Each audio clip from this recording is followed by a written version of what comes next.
I'm going to show you how I make the blue, white, and black abstract beads used in these pieces on my workbench.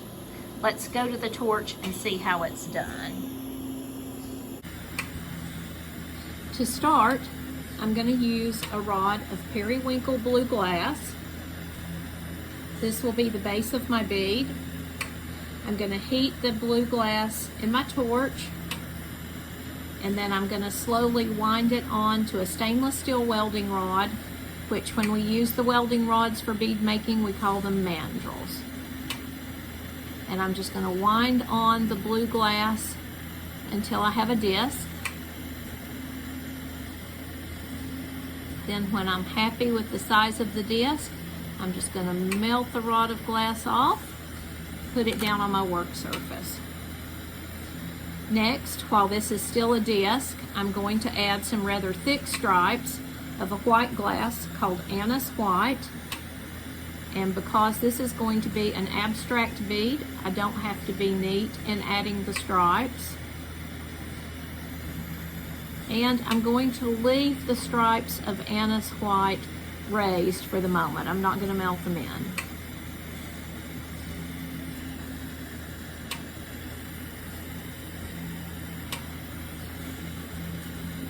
After I apply the stripes of white, I'm going to add thin stripes of a black called intense black on top of the anise white.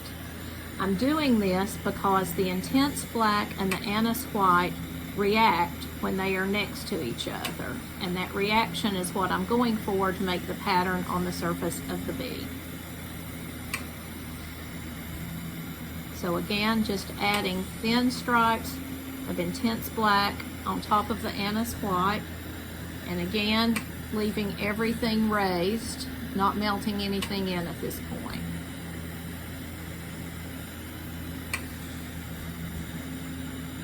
And you can see the intense black stripes on top of the white. Now I'm going to melt everything in. Notice that I work 5 to 6 inches out from my torch head. I want to give this enough heat to melt the glass in, but not so much heat that I lose control of the glass. I want the glass to stay centered on my welding rod, also known as a mandrel, because I want the hole left when I remove the mandrel to be right in the middle of the bead. I don't want it to be off center. And I keep turning the bead as I heat it. If I were just going to make a round bead, I would make sure that this was nice and round and centered, and I would stop.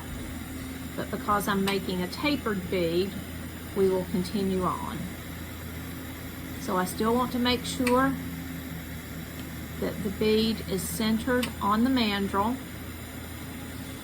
Then I want to come out of the flame and down to my graphite marver on my torch head, and I'm going to taper the end of the bead by rolling it at an angle on the marver. And the marver is just a pad of graphite.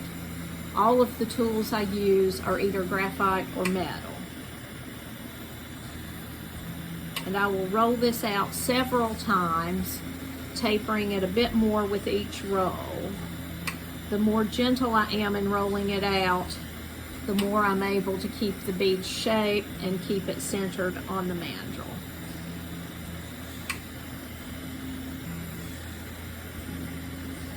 Once I have the bead the shape I want, I come back into the flame and I heat it so that it's evenly heated throughout. And then I'm going to use my mashing tool. I'm going to put the bead between the pads of the mashing tool and gently press. And this is what flattens the bead.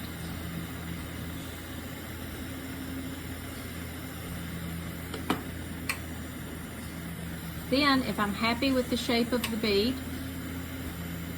all that's left to do is to come into the heat and gently heat this to get rid of chill marks. And chill marks are concentric circles that appear on the surface of the glass when I touch the glass with a cold tool.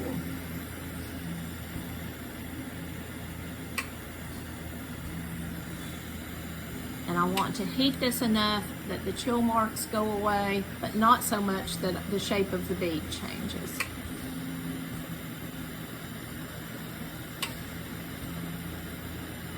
Then I wait for the bead to not be glowing anymore, and then I can put it in my preheated kiln. It will soak there for 2 hours, then slowly cool to room temperature.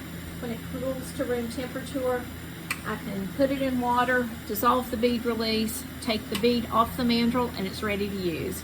I hope you enjoyed this demo. Thank you so much.